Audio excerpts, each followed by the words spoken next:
puppets. Straight up cinematic. When you talk about puppets in Naruto, you have to bring up the legends. Sasori, Kankurō, and Granny Chiyo from the Sand Village. These shinobis didn't just throw around some wooden dolls, they turned an old-school cultural art into straight-up battlefield carnage. Sunagakure made this their signature style, and it's honestly pretty badass. The real strength of puppets is versatility. Imagine being able to control your own mini army. Each puppet's got its own thing going on. Blades, poison needles, hidden traps, many things. And then you've got Sasori, who made actual humans into puppets. His collection's terrifying, especially with the Third Kazekage puppet that could use iron sand. That's right, a puppet with a bloodline-level jutsu. Wild. Puppets are also amazing for long-range combat. The user can stand in the back while their puppets throw hands up front. Sasori's 100 puppet jutsu was no joke. He literally wiped out a whole nation. When those things come at you from every angle with all kinds of weapons, you better be ready. But we did see their weakness too, like when Sakura smashed Haruko to bits. If you don't have a tanky puppet, or you're up against brute force, it's not so good. The versatility of puppets is undeniable, from attacking with hidden weapons, defending with sturdy shells, to setting up intricate traps. They can adapt to almost any combat situation. We've seen Kankurō use Black Ant to capture his opponents, and then finish them off with Crow using the technique Secret Black Move, Iron Maiden. This combination creates a wide range of strategies that few weapons in Naruto can match. And let's not forget Granny Chiyo's 10 puppets working together like a full-on squad. But of course, nothing's perfect. However, in tight spaces, or when the chakra supply is cut off, this flexibility is significantly reduced, making the puppets useless in the hands of their user. Interesting, right?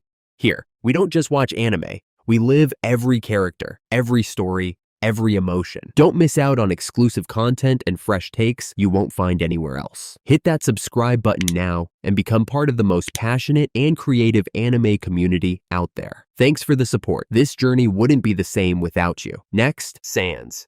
Remember when Gaara first showed up? Super cool, right? And then there's the sand, debuting as a legit ninja weapon. When we talk about sand in Naruto, we can't forget the 3 variations. Gaara's regular sand, the iron sand of the Third Kazekage, and the gold dust of the Fourth Kazekage. Each of them has its own unique qualities, but they all can turn into deadly weapons under the control of chakra. Looking at the functionality and use of these sands, it's pretty amazing how versatile they are. With Gaara, his sand can bury opponents, form an impenetrable shield, or wrap around enemies and crush them with sand coffin. Or he can just use it to create a platform to fly around on. The coolest part is that Gaara's sand can also act on its own to protect him. And honestly, not many weapons in Naruto have that ability to independently protect their user. On the other hand, the iron sand shows some terrifying power when used by the Third Kazekage and later by Sasori. Thanks to its magnetic properties, it can transform into sharp weapons like knives, spears, or even create a deadly rain of metal. Iron sand can penetrate far better than regular sand, allowing its user to inflict serious damage. Meanwhile, the gold dust of the Fourth Kazekage stands out with its superior weight, which allows him to control the speed of regular sand. Sand is pretty much the embodiment of the culture of the Sand Village. A lot of fans mistakenly think sand is just Gaara's thing, but in reality, it's a legacy that's been passed down through generations of Kazekage.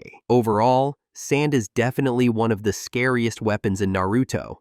It's famous for its defensive abilities, but let's not forget, it can also attack when needed.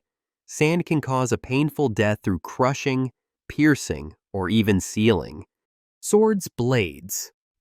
When it comes to the world of Naruto, we usually hear a lot about jutsu and chakra, but let's not forget that Naruto also has a pretty crazy and even terrifying system of swords. Starting with the sacred tools, Itachi's Totsuka blade from his Susanoo is probably one of the scariest weapons out there. It can seal any opponent permanently with just one slash, leaving no room for retaliation or escape. But here's the catch. It can only be summoned through Susanoo, which requires an enormous amount of chakra and can completely drain the user. On the other hand, Orochimaru's Kusanagi sword offers some crazy versatility. It can stretch, cut through almost anything, and can even be controlled remotely, giving its user a huge advantage both offensively and defensively. But the true peak of these sacred tools is undoubtedly Nunoboko, Rakudo Sennin sword, made from primal chakra. It has the power to create and destroy entire worlds. Sadly, we rarely get to see its full power, but there's no denying that Nunoboko holds the #1 spot. Now, let's drop down a bit to the 7 swords of the mist. Each of their swords comes with a unique characteristic that makes them highly sought after and coveted. The most notable is Seimehara, which has its own consciousness, can choose its master, and might even betray its current owner if it finds someone with tastier chakra, like when it switched from Kisame to Killer Bee. Zabuza's Kubikiri Bocho stands out for its ability to regenerate using the blood of its victims. The more it cuts, the stronger it gets, creating a deadly feedback loop for its enemies. However, its massive size requires significant physical strength and slows down its user's movements. Hiramekuri, with its ability to release chakra in various weapon forms, provides great flexibility in battle, but it uses a lot of chakra and demands a high level of control over chakra techniques. And if we go a little further down the list, we've got the samurai swords. While they don't have special abilities like the ones above, they're still formidable weapons when combined with exceptional swordsmanship. The strength of a samurai sword lies in its balanced design, lightweight, and sharpness, which allows for incredibly fast and precise strikes. Mifune even soloed Hanzo in swordsmanship, so you know it's not just about looks. If we were to rank these swords purely based on raw power, there's no question Nunoboko would be #1 with its world-destroying potential. Tatsuka Blade comes next with its absolute ceiling power. Then there's Kusanagi, ranked 3rd because of its flexibility and cutting ability. Samhara takes 4th place due to its unlimited chakra-draining power and its own consciousness. The remaining swords, like the ones from the 7 ninja swordsmen of the mist, chakra blade, and samurai swords, follow an order of diminishing strength. Giant folding fan. When it comes to unique weapons in the Naruto world, you can't skip over the giant folding fan, that massive fan tied to Temari from the Sand Village. In her hands, this thing is a full-blown long-range weapon of mass destruction, and when paired with her wind-style mastery, it becomes a serious nightmare for anyone standing too close, or honestly, even a bit far. The power of the giant folding fan shows best when Temari whips up those devastating gusts. With just a flick, she can summon anything from a breeze to throw off your aim, all the way to razor-sharp winds like the cutting whirlwind technique or that monster tornado, the great sickle weasel technique. That one can literally slice through trees, wreck terrain, and KO enemies before they even get close. Remember her fight with Tenten in the Chunin exams? Yeah, she completely shut her down. Every weapon, every move, Tenten didn't stand a chance. And later, Temari even beat Tayuya from the Sound 4, who was packing high-level genjutsu. But the fan isn't just about offense. It can also block incoming attacks and even helps Temari glide through the air. Very practical. Of course, nothing's perfect. The giant folding fan size is a double-edged kunai. Sure, it's powerful, but it's also bulky as heck. Not ideal for stealth missions, and even when folded, it's still kinda hard to hide. Plus, it's not great in tight spaces or close-range combat. If an enemy gets too close, Temari might be in trouble unless she creates some distance. In terms of versatility, it's decent. Not the most flexible weapon out there, but solid for long-range crowd control and battlefield domination. Its effectiveness really leans on wind style, so if there's no wind or no room to swing it, it kinda loses its edge. Oh, and fun fact, Temari's not the only one who's used a folding fan in the series. There's even a whole team with similar weapons. But yeah, Temari's the poster girl for this fan life. And since we're talking about giant fans, you know we gotta talk about the Gunby next. Gunby, So first off, this is the signature weapon of the Uchiha clan, and unlike your average fan, this one is straight up cracked. In Madara's hands, the Gunby is a multi-tool of destruction. It smashes, it blocks, and it literally reflects ninjutsu right back at the sender. The stronger the jutsu you throw at it, the harder it hits back. It even reflects taijutsu, and don't even get me started on durability. This thing tanks hits, wrecks terrain, and doesn't even get a scratch. Is it strong? Yes, it's insanely strong. But of course, there's a catch. The Gunby's huge, and it's heavy. Not just anyone can swing it around. You need raw strength, mad skill, and basically god-tier chakra control. And Madara's got all that in spades. If we're ranking Naruto weapons by power and iconic status, Gunby's sitting comfortably near the top. It's battlefield domination wrapped in wood and metal. Honestly, it could go toe-to-toe with the most overpowered tools in the series. So yeah, Gunby is Uchiha certified carnage.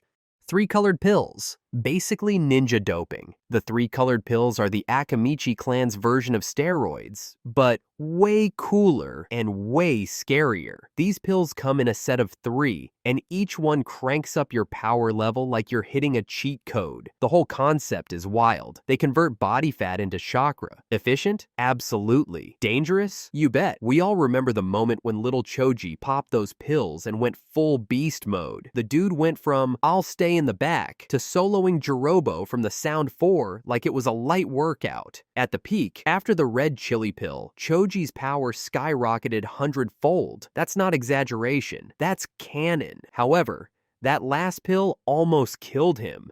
It burns through your fat like crazy and pushes your internal organs to the brink. If it wasn't for the Nara clan's secret antidote, our boy would have been a goner. Another big catch is that these pills only work properly for Akimichi clan members. Your average ninja? Nah, don't even try it. Like imagine Naruto popping that chili pill without training. He'd drop dead. That's how specialized and dangerous they are. So they're strong, really strong, but not something you can spam or hand out like candy. And if we're talking about the ThreeColored Pills, then we've got to bring up the blood increasing pill. The blood increasing pill is way more practical. No epic transformations, no screaming power-ups, just a straight-up blood refill in pill form. It's like carrying a portable blood bank in your pocket. Simple, low-key, but useful. The best part is that anyone can use it. Doesn't matter if you're a fresh genin or the freaking Hokage, pop one of these and you're back in the game. See, in a long fight, or worse, when you're bleeding out, this little pill could literally be the thing that keeps you from dying. It doesn't give you power-ups like the ThreeColored Pills, but it keeps your heart beating, which, let's be real, is kind of important. Compared to the Akimichi's get swole or die pills, the blood increasing pill seems kind of boring. But it's not trying to be a headline move. It's support gear, not a finisher. That's probably why it doesn't get much spotlight. No explosions, no chakra mode, just quiet, life-saving magic. Design-wise, it's super basic. Tiny, easy to swallow, works instantly. No crazy side effects either, unless you go overboard and stress out your circulatory system. So, it's safe. Boring maybe, but safe. If we're talking flexibility, this thing wins hands down. Both pills are just swallow and pray. No secret technique required. But the ThreeColored Pills need you to be from the Akimichi clan and trained for it. Meanwhile, the blood-increasing pills are open to all. Much easier to access, even if it doesn't make you go Super Saiyan. If I had to rank them, I'd still put the ThreeColored Pills on top, just because they give us those crazy, unforgettable moments, like Choji versus Jirobo. But the blood-increasing pill is definitely a clutch item for your average ninja out there grinding on the battlefield. Though let's be honest, Kabuto's the only guy who ever used it on screen. And by the time we hit Shippuden, no one's really dying from blood loss anymore. 5 treasured tools. 5 treasured tools of the Sage of Six Paths. Those legendary weapons that sound like something straight out of a cheat code manual. These weapons were created by Rakudo Sennin. The full squad includes the Bashosen, Beni Hisago, Kokinjo, Shichisaken, and Kohaku no Johei. The Hidden Cloud had them locked away, But Ginkaku and Kinkaku, those two infamous chakra-juiced brothers, really put them on the map. Now, here's the deal. Each of these tools is cool on its own, but when used together, they are absolute madness. Let's start with the Bashōzen, probably the most straightforward one. It's a giant fan that lets you launch all 5 basic nature releases: fire, wind, lightning, water, earth, just by swinging it. No hand signs, no setup, just boom. The only problem is that it guzzles chakra like crazy. A regular ninja would pass out after like 2 uses. But the real magic comes from the 3-step sealing combo using Kokenjo, Shichiseikin, and Beni Hisago. It works like this. First, the golden rope touches you. Not deadly, but it pulls out your word soul, or whatever spooky thing that is. Then the 7-star sword shows up and writes down your most used word in life. Yeah, it actually figures that out. And finally, the Crimson Gourd listens. If you say that word again or stay silent for too long, boom, you're sealed inside the gourd. It's like playing a deadly version of Taboo where you can't say your favorite word. Then there's the Amber Pot. It's stupidly simple but terrifying. If the user calls your real name and you reply, that's it, you're done. You don't even get a second chance. It's low-key one of the most broken sealing tools ever. All you need is a name and a distracted enemy. However, these tools demand a ton of chakra, and they're not exactly plug-and-play. That's why only chakra monsters like Ginkaku and Kinkaku, who had 9 tails chakra, or elites like Darui, could really handle them. Plus, that sealing combo needs solid timing and teamwork. Mess one step up, and it may be game over for you instead. Still, when used right, these tools are monsters. The Bashōzen can wreck squads with elemental blasts, and the sealing trio is almost impossible to dodge once you're tagged by the rope. Just ask the allied shinobi forces. Jinkaku and Kinkaku nearly wiped out Team 10 and Darui with just these relics. But if your chakra runs out, or you're not the sharpest kunai in the pouch, they can backfire. Like how Darui outsmarted the system by tricking the gourd with wordplay. So yeah, the 5 treasured tools are super versatile. They can attack, seal, mess with people's heads, work in one-on-ones or team fights, but you've got to be kind of built different to pull it off. Scientific ninja tools. I know. Ninjas. And now we've got chakra laser arms and 6-barrel cannons. Wild. Shinobi Wear is the ultimate proof that the ninja world has gone through a serious glow-up since the 4th Great Ninja War. It's not just prosthetics anymore. This stuff is full-blown cyborg-level tech. We're talking artificial chakra pathways built in, letting users control these parts like they were born with them. Pretty cool, actually. The biggest flex of Shinobi Wear is how crazy versatile it is in combat. You've got Kawaki blasting out chakra beams from his arm like it's Iron Man. Delta is literally flying around with rocket legs. And then there's AO, casually firing off fire release bullets from his gauntlet. No hand signs needed. Just click, boom. But these upgrades are chakra hungry and super high maintenance. You can see that Naruto's prosthetic arm is basically a paperweight when he's asleep. No chakra, no function. Kawaki's a perfect example of Shinobi Wear done right. It's built into him on a cellular level, so everything just flows. Meanwhile, poor Garo is over there lugging around a cannon arm like he's trying to cosplay a tank. Powerful? Sure. Mobile? Not so much. It really comes down to what you're willing to trade off. So what do you think about weapons like this? I know they've stirred up a lot of debate in the fandom. Some fans feel like it's way too sci-fi and kind of drifts away from that traditional ninja vibe we all loved in OG Naruto. Honestly, I get that. I miss the classic one-on-one battles full of clever tactics, too. But times change, and the shinobi world just went cyberpunk. The truth is, Shinobi Wear gives a massive edge in battle. It's a straight-up shortcut to power. You don't need a month of training to master a Rasengan anymore. Just plug in the right tech. When it comes to versatility, this stuff's a game changer. Customizable for combat, healing, mobility, you name it. But the biggest downside is that it needs high-tech support. Out in the wild on a long mission, a plain old kunai might end up being more reliable than your fancy chakra arm that decides to break down mid-fight. Alright, that's it for today. Thanks for watching, and we'll see you next time.